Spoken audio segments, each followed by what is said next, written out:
There was a girl suffering from a mysterious illness. Her health was deteriorating day by day, and no one could figure out why. Each night, she had the same strange dream, a rundown house filled with people crying for help, but the door was locked tightly. She sought help everywhere, and eventually met a Zen master. After listening to her, the Zen master gave her a golden key and advised her, "The next time you have this dream, unlock the door and set everyone inside free." When she had the dream again, she hurried to the door, inserted the key, and unlocked it. Right then, out of curiosity, she peeked inside and saw many people who had hurt her in life. Among them were her neighbor, who had wronged her, and even a three-legged dog that had bitten her when she was a child. She thought to herself, "Why should I free these people when they are the ones who caused me pain?" With a faint smile, she walked away, leaving the door locked. She woke up from the dream. Afterward, her health worsened. She returned to the Zen master. The Zen master told her, "Time is running out. If you don't release those people, the house will collapse, and with it, your health will too." Faced with the choice between life and death, the girl finally chose to open the door and free everyone inside. But as she helped them out, she noticed a frail, thin girl sitting in the corner, unable to move. She rushed to help that girl out of the house. Just as they stepped outside, the house collapsed. What surprised her the most was that the weak girl she had rescued was none other than herself. When she woke up, her health had gradually improved. To fully understand everything, she went back to the Zen master. The Zen master explained, "In life, you've been punishing yourself by holding on to the mistakes of others, refusing to let go or forgive. Being compassionate to others is the simplest way to save your own future."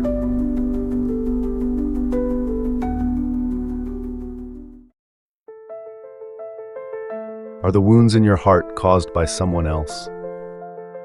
What is compassion? Is it simply about letting go of others' mistakes so you can feel lighter? But if forgiveness comes too easily, does it mean we're being weak? And what about fairness? If people are free to make mistakes and then expect compassion, where does justice fit in? And if I choose not to be compassionate, does anyone have the right to demand that I accept what I believe is unacceptable? These questions about compassion often arise, tangled and overlapping. Because the truth is, compassion isn't something we frequently reflect on. Most of us have heard about compassion, but how many truly understand what it means? How does a genuinely compassionate person behave? In life, compassion is sometimes misunderstood as weakness or indulgence, leading many to dismiss it as mere tolerance or endurance that feels unfair. Come, pause with us, and let's embark on a journey to uncover the profound meaning hidden within this story.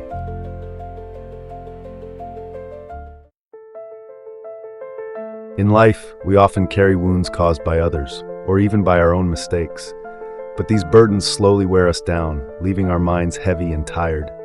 At times we tell ourselves, "Just forget it, forgive them, and you'll have a better life." Yet deep inside, we struggle to let go. We don't know where to start. To begin this journey, the first step is to identify what's happening within us. Understanding the differences between compassion, forgiveness, altruism, and tolerance can be a helpful guide.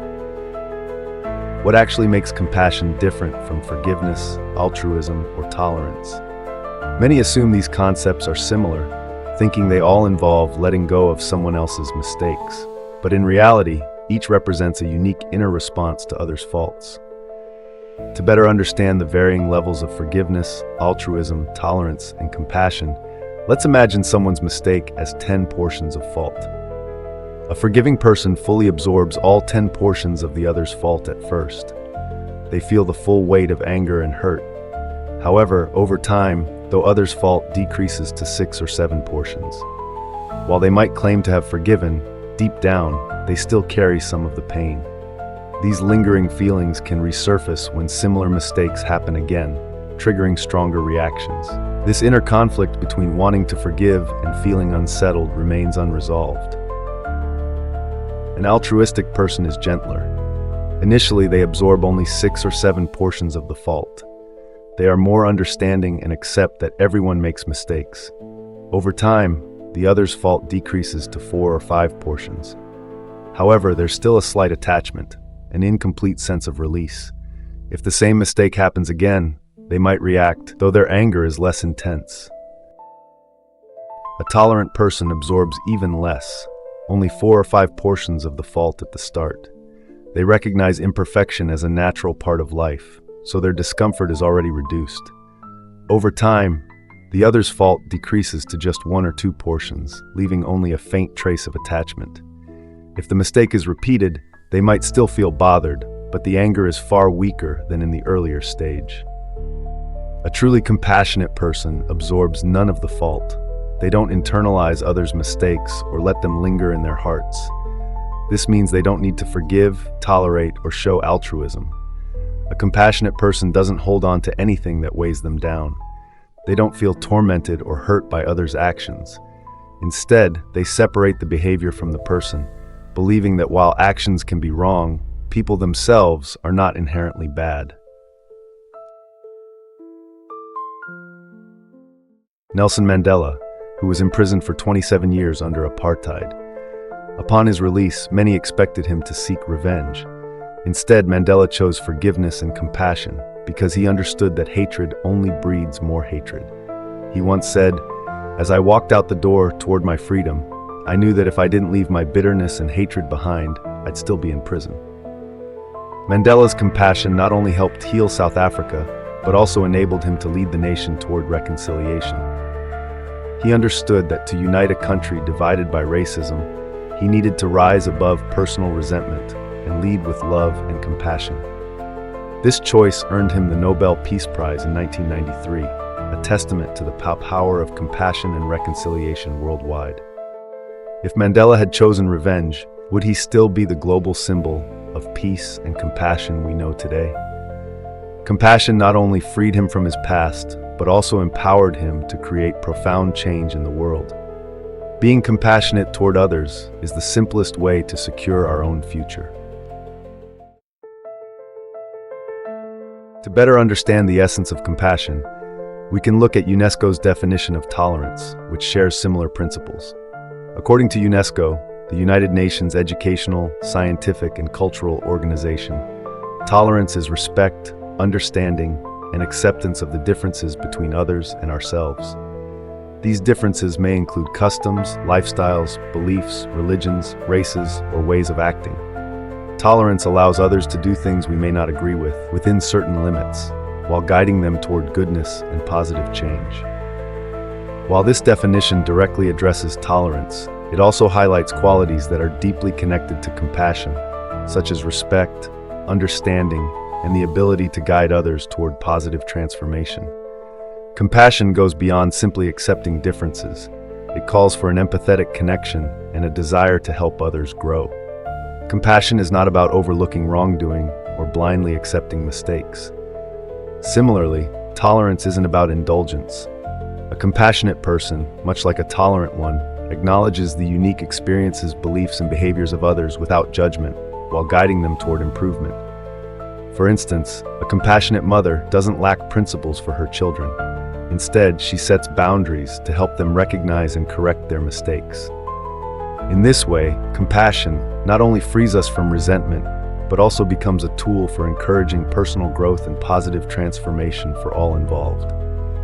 Now imagine a society where compassion is understood and practiced in this way, not with judgment, not with imposition, but also not with neglect. Such a society would thrive, turning differences into bridges of connection rather than walls of division.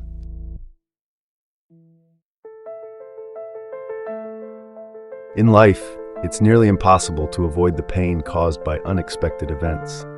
They come as a natural part of life, no matter how hard we try to prepare or shield ourselves. But the question is, how do we face these moments of adversity? According to the law of cause and effect, every misfortune we encounter is the result of a cause we've sown in the past, whether in this lifetime or many lifetimes before. When these events happen, it means we are experiencing the effects of a past cause, and this is the price we pay. So paying once is enough. It means we've learned the lesson life is teaching us.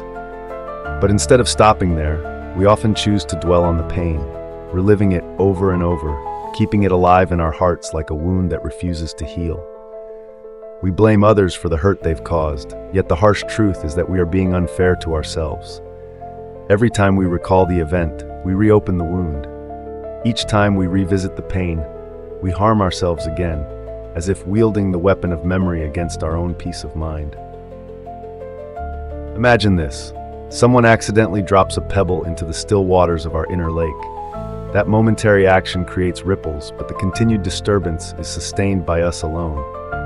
That person has likely forgotten, but we haven't. They continue living their life while we remain stuck, unable to move forward. Isn't this a paradox? We often invoke fairness to justify holding on to our pain. I'm suffering because of what they did. I didn't deserve this. But true fairness isn't about whether others change. It's about whether we are willing to let go and allow ourselves to heal. Expecting others to change to meet our expectations or ease our pain is unrealistic, because they are not us and they cannot be us. If the event has already occurred, do we really need to keep dwelling on it? Each time we remember it, we're paying the price again, but this time, it's for our lack of clarity and wisdom. When we stop clinging to our pain and let go of past hurts, we give ourselves the chance to be free. That's where true fairness lies, not in seeking justice from the world, but in liberating ourselves from the chains of our own anger and sorrow. We deserve peace. We deserve a tranquil and unburdened heart. Paying the price once is true fairness. When faced with an unpleasant event, we should recognize it as the effect of a past cause. Once the event has happened, it means we're paying the price, and we do need to pay once. That's all it takes. We acknowledge it, accept it, and move on. We can't change others, but we can change how we perceive and respond to what happens. By focusing on living fully in the present and looking toward the future, we reclaim our peace. We don't need to demand fairness from the world. That's beyond our control. What we can do is grant fairness to ourselves by choosing to love and cherish the life we have. When we truly understand that compassion is not just an action but a state of mind free from attachment, we can see why it is the simplest way to secure our own future. When we lack compassion, we allow the mistakes of others to invade our minds, polluting our thoughts and draining our energy. We turn ourselves into prisoners of pain, weighed down by regret and bitterness over a past that cannot be changed. But is it worth it when life is flowing forward, moment by moment? When we choose compassion, we not only free others from judgment and resentment, we also free ourselves. Compassion is like removing a stone from our backpack on the journey of life. Each act of compassion lightens our load, making our steps more peaceful and our hearts more serene. Compassion is like sunlight streaming into a dark, closed room. No matter how long that room has been shut away in darkness, the moment we open the door, light and fresh air flood in, revitalizing everything inside. That room is our soul. Holding on to resentment is like letting darkness take over, robbing us of our ability to feel joy, love, and peace. But when we choose compassion, we open the doors of our heart, allowing light and life to return, clearing away the shadows and restoring calm and clarity to our being. Compassion is not just a gift we give to others, it is the greatest gift we can offer ourselves. Life isn't always smooth, and no one is perfect. When we practice compassion, we learn to accept the imperfections of others, as well as our own. This frees us from unrealistic expectations and helps us appreciate what we have. A compassionate person lives in inner peace because they refuse to let unpleasant events control their mind.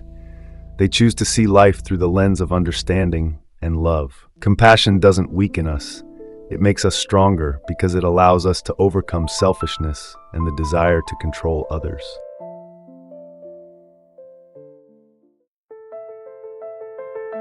When we truly grasp the essence of compassion, we see that it is not merely a virtue. It is a way of life, a powerful key to open genuine happiness and inner peace. Be compassionate toward others, for that is how we show compassion toward ourselves. Be compassionate toward ourselves, for we deserve a life unburdened by the chains of the past or the weight of pain. Compassion is the simplest way to secure our future and transform life into something lighter, more serene, and more meaningful. Compassion doesn't have to start with grand gestures. Begin with the simplest of actions. Forgive a careless remark, smile at the things that don't go our way, or offer understanding to someone who is different from us. These small steps are the first on the path to true happiness. Ultimately, it is not others who need compassion the most. It is ourselves who need the peace and joy that compassion brings.